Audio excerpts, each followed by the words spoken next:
In this video, how to fix the error when trying to install Windows.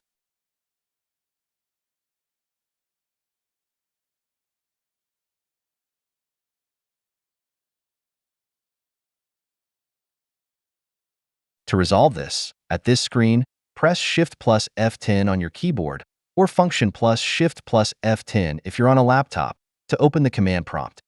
If needed, press Alt plus Tab to select the command prompt window.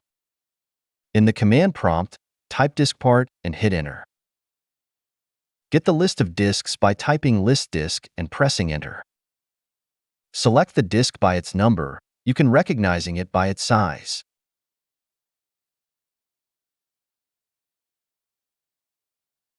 Clear the disk by typing clean and pressing Enter.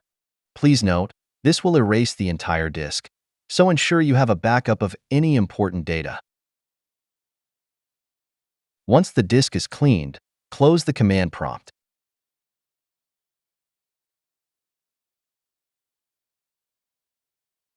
Refresh the disk list.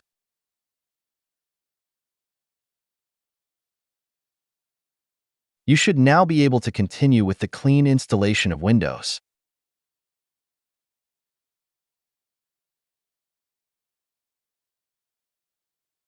That's it. Thanks for watching. Don't forget to like and subscribe, and see you in next videos.